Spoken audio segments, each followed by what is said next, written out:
Havia uma estrada de terra vermelha que cortava o vale como uma cicatriz antiga, e era por essa estrada que Lúcia caminhava todas as manhãs, antes do sol nascer por completo, carregando um balde de alumínio amassado em uma das mãos e o peso de uma vida inteira na outra.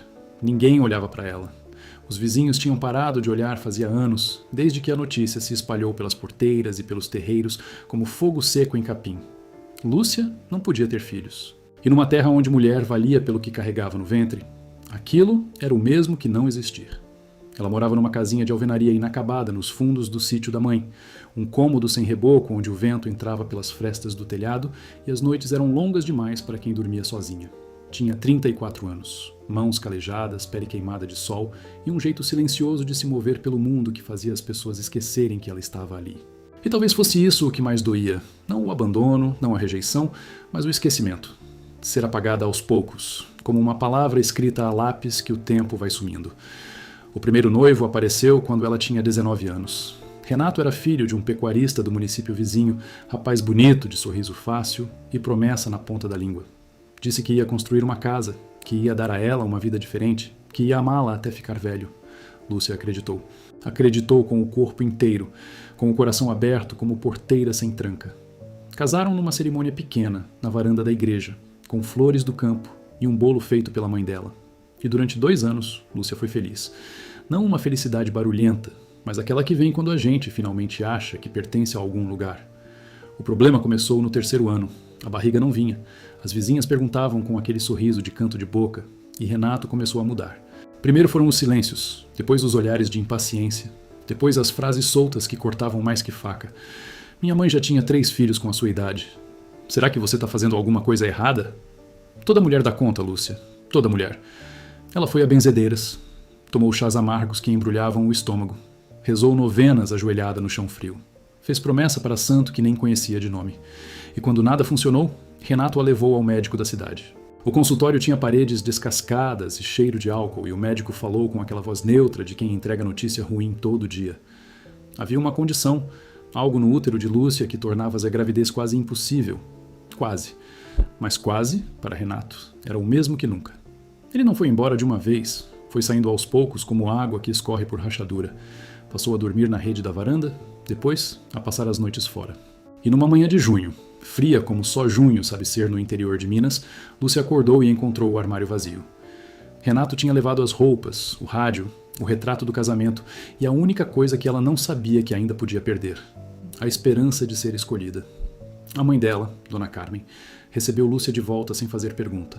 Apenas olhou para a filha parada na porta com uma sacola de plástico nas mãos e disse: "Seu quarto está do mesmo jeito." E Lúcia entrou, sentou na cama de solteiro que rangeu como se reclamasse do peso de tanta tristeza e não chorou. Não naquela hora. Chorou depois, de madrugada, com o rosto afundado no travesseiro para que ninguém ouvisse. E chorou muitas noites depois daquela, até que o choro secou e ficou só um vazio surdo no meio do peito. Os anos passaram com a lentidão de quem não tem pressa de chegar a lugar nenhum. Lúcia ajudava a mãe no sítio, cuidava das galinhas, lavava roupa no tanque, fazia queijo para vender na feira do sábado. E foi na feira que o segundo homem apareceu. Osvaldo era viúvo, dono de uma mercearia no centro da cidade, homem calado e prático que precisava de alguém para cuidar da casa e dos 2 filhos pequenos que a falecida esposa tinha deixado. Não era amor, era arranjo. Mas Lúcia aceitou, porque a solidão já estava pesando mais que o orgulho. E porque os meninos de Osvaldo precisavam de alguém, e ser necessária era quase a mesma coisa que ser amada. Por 2 anos, ela cozinhou, lavou, passou, cuidou dos meninos como se fossem seus. Davi e Pedro a chamavam de tia, e nos dias bons, quando eles corriam para abraçá-la na porta depois da escola, Lúcia sentia um calor no peito que quase parecia felicidade. Mas Osvaldo começou a mudar quando a cunhada veio morar na cidade. A irmã da falecida esposa era uma mulher jovem, de olhos verdes e cintura fina, e trazia consigo o fantasma da mulher que Lúcia nunca seria. As comparações vieram como chuva mansa que encharca sem que a gente perceba. A Helena fazia esse arroz diferente. A Helena deixava a casa cheirando a lavanda. Os meninos parecem mais alegres quando a tia Marlene está aqui. E numa noite, enquanto Lúcia secava a louça na cozinha, ouviu Osvaldo falar com a cunhada na varanda, pensando que ela não escutava. Eu queria ter mais filhos, sabe? Mas com a Lúcia não dá. Ela é boa mulher, mas... Não terminou a frase. Não precisava. Lúcia pousou o prato no escorredor com cuidado, como se fosse feito de vidro fino, e foi para o quarto. Naquela mesma semana, arrumou suas coisas numa caixa de papelão e voltou para o sítio da mãe. Os meninos choraram na porta. Osvaldo não disse nada. Dona Carmen, desta vez, não disse "seu quarto tá do mesmo jeito". Disse algo pior, algo que furou Lúcia como espinho de mandacaru. "Eu avisei". E Lúcia entendeu que até a própria mãe já tinha desistido de acreditar que a filha merecia alguma coisa diferente. Não por maldade, por cansaço. Porque assistir alguém que você ama ser rejeitado uma vez atrás da outra também gasta, também dói, também tira um pedaço de quem assiste. A partir dali, Lúcia parou de esperar. Não de viver. Ela continuava acordando cedo, fazendo seus queijos, cuidando do sítio, mas parou de esperar que alguma coisa mudasse. E quando as pessoas paravam de esperar, elas ficavam transparentes, quase invisíveis, como se o mundo já tivesse decidido que elas eram paisagem e não gente. Lúcia virou paisagem, a mulher do queijo na feira, a filha da Dona Carmen, a que não podia ter filhos. Nunca Lúcia, nunca só Lúcia. Foi num sábado de outubro, desses sábados quentes que fazem a poeira grudar na pele, que ele apareceu. Lúcia estava na feira, atrás da banca improvisada com uma tábua de madeira sobre 2 cavaletes, arrumando os queijos embrulhados em pano branco, quando uma caminhonete velha, daquela cor de ferrugem que já não tem nome, estacionou na frente. O homem que desceu era alto, magro, de chapéu de palha surrado e botas enlameadas. Tinha o rosto marcado pelo sol e as mãos grandes de quem trabalha a terra desde menino. Devia ter uns 40 e poucos anos, mas os olhos pareciam mais velhos, como se tivessem visto coisas demais para uma vida só. Ele parou na frente da banca e olhou os queijos sem dizer nada. Lúcia esperou. Estava acostumada a esperar. Depois de um tempo que pareceu longo demais para quem só queria comprar queijo, ele perguntou: "É a senhora que faz?" A voz era grave e calma, como um trovão distante. Lúcia confirmou com a cabeça. Ele pegou um queijo, apertou de leve com o polegar, como quem conhece, e disse: "Esse é bom, quero 4. E pagou sem pechinchar, o que naquela feira era quase um ato de respeito. Ele voltou no sábado seguinte, e no outro, e no outro. Sempre pedia 4 queijos, sempre pagava sem discutir, e sempre ficava uns segundos a mais olhando para Lúcia de um jeito que ela não conseguia decifrar. Não era o olhar de quem deseja. Era algo diferente. Algo parecido com um reconhecimento, como se ele estivesse vendo nela alguma coisa que os outros não viam, ou que os outros tinham decidido que não valia a pena ver. No 5º sábado, ele disse seu nome. "Sou o Antônio. Tenho uma fazenda do outro lado da serra." Lúcia disse o dela. Ele repetiu baixinho, como se estivesse guardando. "Lúcia!" Depois pegou os queijos e foi embora. E ela ficou ali parada com o nome dele ecoando na cabeça como sino de igreja vazia. As feirantes vizinhas não demoraram a perceber. Dona Zélia, que vendia farinha e sabia de tudo o que acontecia num raio de 50 quilômetros, inclinou o corpo na direção de Lúcia e disse com aquele tom de quem informa e julga ao mesmo tempo: "Aquele é o Antônio Ferreira, viúvo. A mulher morreu no parto do 7º filho. 7 filhos. Lúcia, 7. E cria tudo sozinho naquela fazenda, Deus me perdoe. Dizem que a casa vive de ponta cabeça e que ele mal dá conta." Depois acrescentou baixinho como se estivesse fazendo caridade: "Não é homem pra você não. Já pensou? 7 filhos que não são seus." Lúcia não respondeu, mas alguma coisa dentro dela se mexeu, como raiz que encontra água depois de uma seca longa.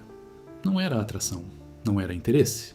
Era algo mais parecido com curiosidade misturada com uma tristeza que ela não sabia explicar. Um homem com 7 filhos e nenhuma mulher. Uma mulher sem nenhum filho e nenhum homem. Havia uma matemática estranha nisso. Uma conta que o mundo não tinha interesse em resolver, mas que ficou presa na cabeça de Lúcia como melodia que não sai. Na semana seguinte, Antônio não apareceu na feira, nem na outra.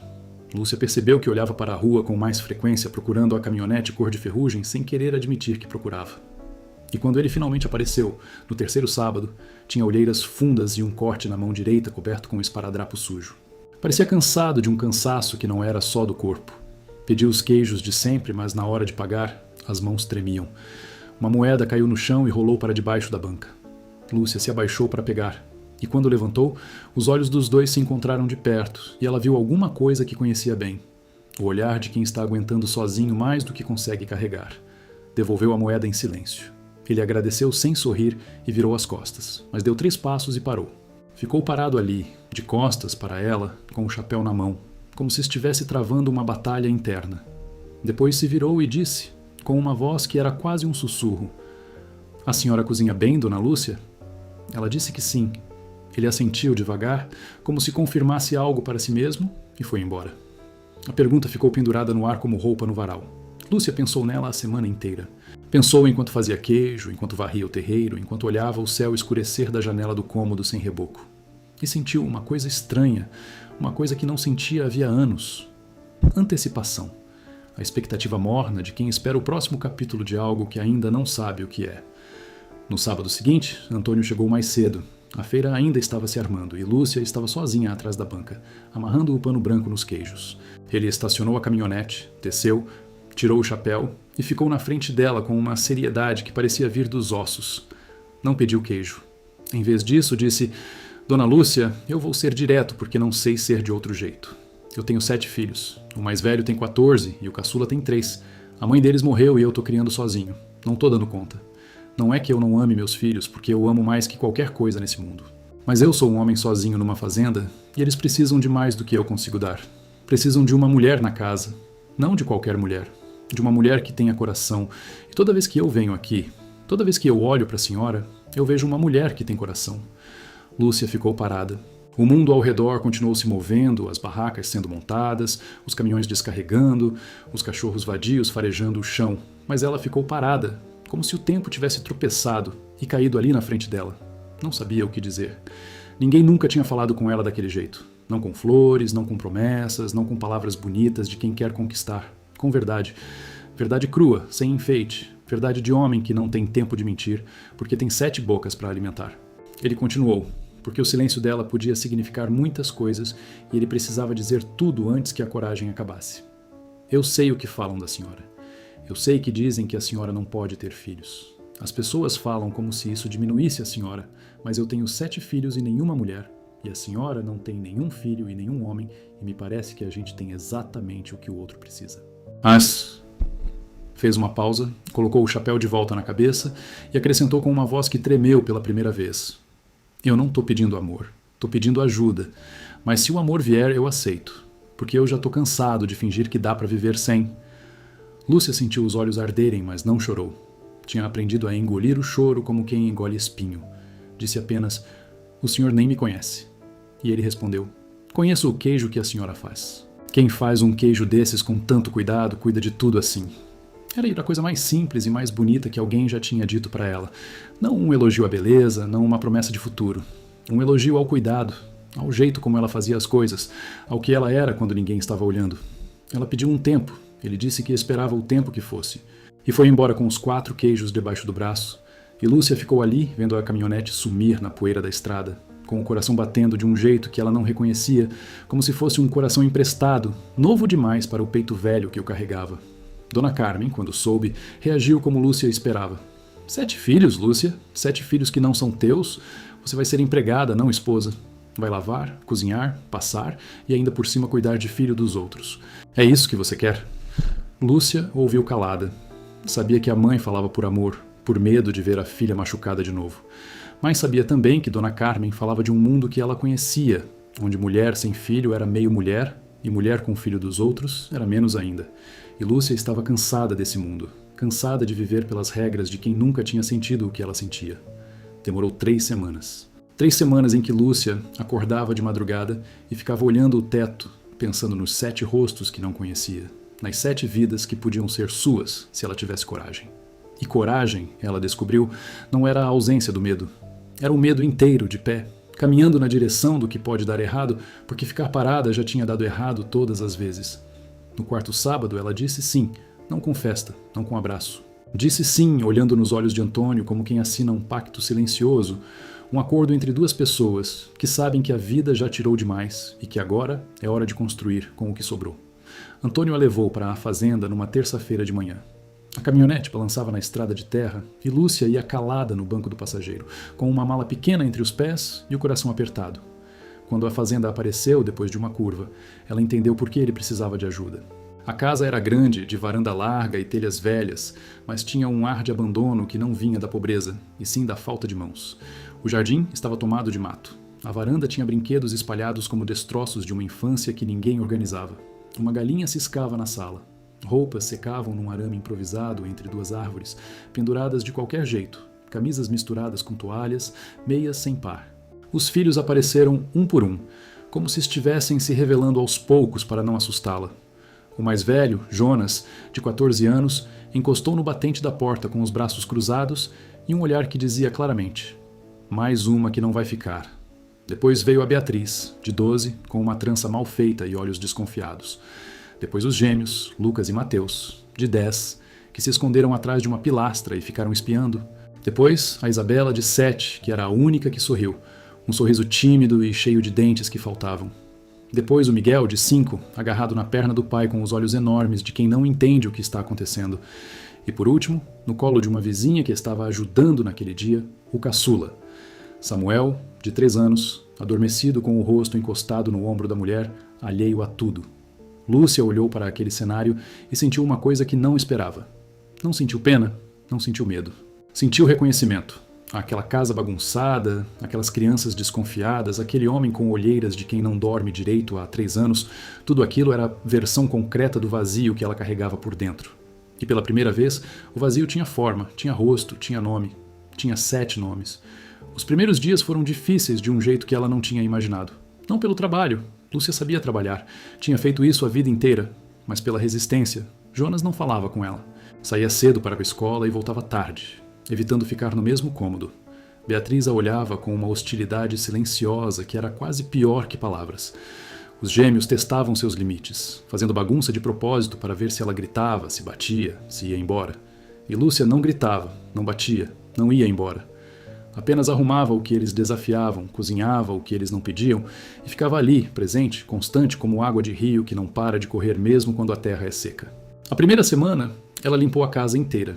Não de uma vez, porque era grande demais e o trabalho era imenso, mas quarto por quarto, canto por canto, com a paciência de quem sabe que não está limpando apenas poeira, mas construindo o direito de estar ali.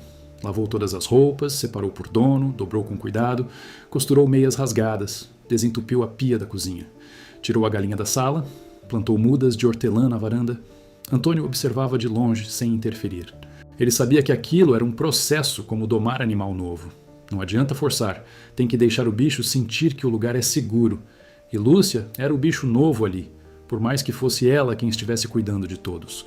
A primeira rachadura na resistência das crianças veio pela Isabela. A menina de 7 anos, aquela do sorriso com dentes faltando, apareceu na cozinha uma noite enquanto Lúcia fazia pão. Ficou parada na porta, olhando a massa ser sovada, e depois perguntou: "Posso ajudar?" Lúcia disse que sim e puxou uma cadeira para a menina alcançar a mesa. E ali, com as mãos pequenas de Isabela afundando na massa de pão, aconteceu uma coisa que nenhuma das duas nomeou, mas que as duas sentiram: um começo. Um fio fino de confiança se estendendo entre elas como teia de aranha na madrugada, quase invisível, mas ali.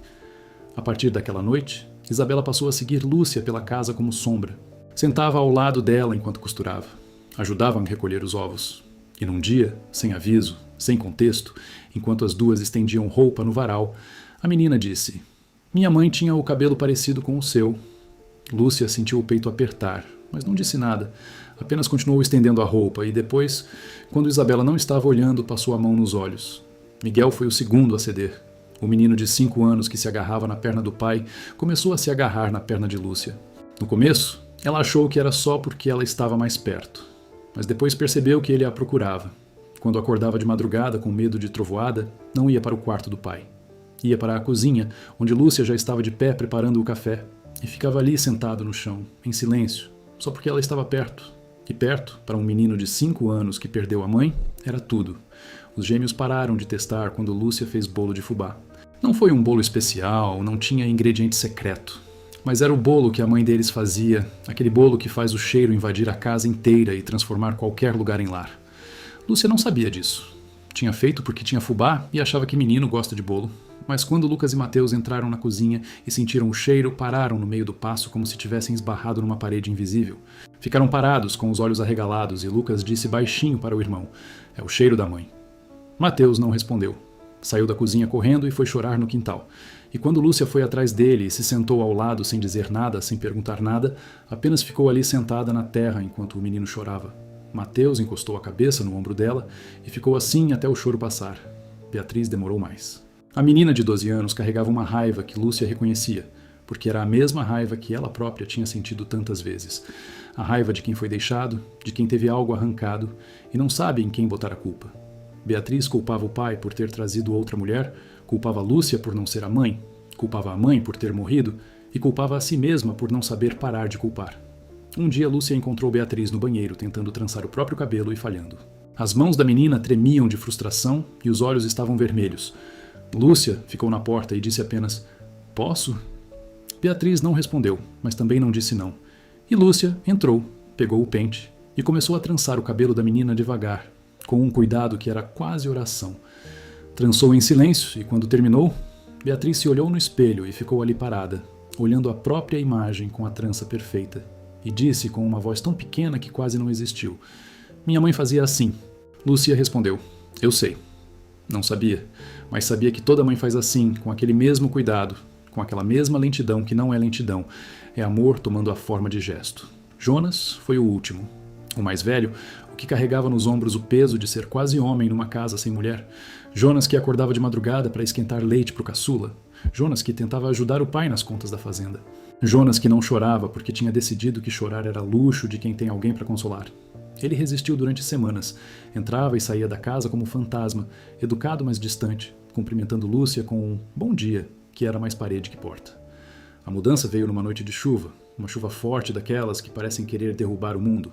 O telhado da cozinha começou a gotejar em 3 pontos e Lúcia estava sozinha tentando pôr baldes nos lugares certos enquanto tirava a comida do fogão. Antônio tinha ido ao curral recolher um bezerro que tinha nascido naquela tarde, e as crianças estavam nos quartos. Lúcia corria de um lado para o outro, com a água respingando no rosto e o piso ficando escorregadio, quando o balde maior virou e a água espalhou pelo chão da cozinha inteira. Ela ficou ali parada, no meio da cozinha alagada, com o cabelo grudado no rosto e as mãos pingando, e pela primeira vez desde que tinha chegado àquela casa, sentiu vontade de chorar. Não de saudade, não de dor, mas de cansaço. Do cansaço acumulado de uma vida inteira tentando provar que merecia estar em algum lugar. E foi aí que Jonas apareceu. Surgiu na porta da cozinha de pijama, com os pés descalços, olhou o chão alagado, olhou Lúcia parada no meio como ilha em enchente e não disse nada. Pegou o rodo que ficava atrás da porta, começou a empurrar a água para fora e ficou ali, ao lado dela, trabalhando em silêncio. Quando o chão ficou seco, ou pelo menos menos molhado, ele pôs o rodo no lugar, olhou para ela e disse: "A senhora não precisa fazer tudo sozinha." E saiu. Lúcia ficou parada na cozinha vazia, ouvindo a chuva no telhado e os passos do menino se afastando pelo corredor, e chorou. Chorou ali mesmo, de pé, com as mãos apoiadas na mesa. Chorou como não chorava desde a primeira vez que Renato foi embora. Mas era um choro diferente. Não era o choro de quem perde. Era o choro de quem, depois de anos andando no deserto, encontra água. As semanas foram virando meses, e os meses foram transformando a fazenda de um jeito que ninguém planejou. A casa ficou organizada, mas não arrumada demais. Tinha a bagunça natural de 7 crianças, brinquedos nos cantos, cadernos na mesa, tênis na varanda. Mas era uma bagunça viva, não uma bagunça abandonada. A horta que Lúcia plantou começou a dar. Tinha tomate, alface, couve, cebolinha e uma fileira de manjericão que perfumava a casa inteira quando o vento vinha do lado certo. Antônio e Lúcia não se tocaram durante os 3 primeiros meses. Ele dormia no quarto dele, ela dormia no quarto de hóspedes que ficava no fundo da casa, e entre eles havia uma distância respeitosa que não era frieza, era cuidado. Cuidado de quem sabe que algumas coisas não podem ser apressadas, que confiança se constrói como parede de alvenaria, tijolo por tijolo, com argamassa de tempo. A primeira vez que se tocaram foi por acidente. Lúcia estava na varanda costurando um botão da camisa de Jonas, e Antônio veio sentar no banco ao lado para tirar as botas. O braço dele roçou no dela quando se inclinou, e os dois ficaram imóveis por um segundo, como se o toque tivesse ativado alguma coisa que estava adormecida. Nenhum dos dois disse nada. Nenhum dos dois se afastou. E naquele silêncio dividido, com o sol se pondo atrás da serra e as crianças brincando no quintal, alguma coisa nasceu. Não com barulho, não com declaração, não com beijo de cinema. Nasceu como nasce capim depois da chuva, quieto, verde, inevitável. O amor entre eles foi crescendo nos espaços pequenos. No café que Lúcia deixava pronto antes dele sair para o curral. Na porteira que ele consertou porque ela tinha reclamado que rangia. No jeito como ele começou a perguntar sobre o dia dela, não por obrigação, mas porque queria saber. No jeito como ela começou a guardar um pedaço do bolo para ele, embrulhado em papel toalha, no canto do fogão. Gestos mínimos que não dariam cena de novela, mas que construíam dia após dia algo que nenhuma palavra grande consegue construir. Intimidade verdadeira. Uma noite, depois que as crianças dormiram, Antônio encontrou Lúcia na varanda olhando as estrelas. Sentou ao lado dela e ficaram em silêncio por um tempo longo, ouvindo os grilos e o mugido distante do gado. Depois ele disse: "Você mudou essa casa, Lúcia." Ela respondeu: Essa casa me mudou. Ele virou para ela e, pela primeira vez, segurou a mão dela. Não com força, não com urgência, com a leveza de quem segura algo precioso e tem medo de quebrar. E ela deixou. E ficaram ali, de mãos dadas, dois adultos machucados pela vida sentados numa varanda velha, olhando um céu que era grande demais para o tamanho da dor que carregavam. A cidade demorou a aceitar. As línguas falaram como sempre falam. Coitada, virou babá de 7 filhos. Ela que não podia ter os dela, agora cuida dos outros. O Antônio só queria uma empregada. Lúcia ouvia e não respondia. Tinha aprendido que responder às pessoas era dar importância ao que elas diziam. E o que diziam não merecia importância. Mas doía. Doía porque mesmo ali, naquela vida nova, o rótulo a seguia como sombra. A mulher que não pode ter filhos. Como se a maternidade morasse apenas no útero e não nas mãos que cuidam, nos braços que abraçam, na voz que conta a história antes de dormir. Foi o Samuel, o caçula de 3 anos, agora já com 4, que resolveu a questão de um jeito que ninguém esperava. Aconteceu na feira, justo na feira, aquele lugar que tinha sido o cenário de tantos pedaços da vida de Lúcia. Ela tinha levado Samuel e Isabela para ajudar a vender o queijo, e o menino estava sentado num banquinho ao lado da banca, comendo um pedaço de pão de queijo que ela tinha feito na madrugada. Dona Zélia, a mesma Dona Zélia de sempre, a dos comentários afiados, olhou para o Samuel e disse para outra feirante, em voz alta o suficiente para Lúcia ouvir. Tadinho, crescendo sem mãe. Sim. Samuel olhou para Dona Zélia com aqueles olhos enormes e disse, com a boca ainda cheia de pão de queijo, a simplicidade brutal de uma criança que não sabe que está dizendo algo imenso. Eu tenho mãe. É ela. E apontou para Lúcia. O mundo parou. Dona Zélia ficou sem resposta. A feirante do lado ficou sem resposta. Lúcia ficou sem resposta. E Isabela, ao lado do irmão, sorriu daquele jeito cheio de espaços nos dentes e disse, é a nossa mãe. Lúcia abaixou atrás da banca, fingindo que ia pegar alguma coisa, e ficou lá agachada por 1 minuto inteiro, com as mãos tremendo e os olhos transbordando e o peito tão cheio que parecia que ia estourar. Porque ninguém tinha pedido àquelas crianças que dissessem aquilo. Ninguém tinha ensaiado, ninguém tinha combinado. Era verdade, a verdade mais limpa e mais completa que ela já tinha ouvido. Era mãe. Não porque tinha gerado, não porque o sangue era o mesmo, mas porque tinha escolhido ficar. Porque tinha trançado o cabelo, feito bolo, sentado ao lado de menino chorando sem dizer nada, limpado cozinha alagada, plantado horta, costurado botão, ficado quando todo mundo achava que ela ia embora, ficado quando era mais fácil ir, ficado porque aquela casa, aquelas crianças, aquele homem calado de mãos grandes tinham se tornado o lugar onde ela finalmente pertencia. Naquela noite, quando chegaram em casa, Antônio estava na varanda esperando. Lúcia desceu da caminhonete com as crianças adormecidas no banco de trás e ele veio ajudar a carregar. Quando os dois ficaram sozinhos na varanda, depois de colocar cada criança na cama, ele disse, eu ouvi o que o Samuel falou na feira. Lúcia o olhou, surpresa. A Dona Zélia me contou. Ligou para o telefone da mercearia do Joaquim só para contar. Fez uma pausa. Ela estava emocionada. Disse que nunca tinha visto uma coisa assim. Lúcia riu. Uma risada curta, meio molhada, meio descrente. Dona Zélia emocionada. Nunca pensei que ia ouvir isso. Antônio também riu, e era a primeira vez que Lúcia ouvia ele rir de verdade, uma risada funda que vinha de dentro como água de mina. Depois ele ficou sério e disse, Lúcia, eu preciso te dizer uma coisa que devia ter dito antes. Ela esperou com o coração descompassado.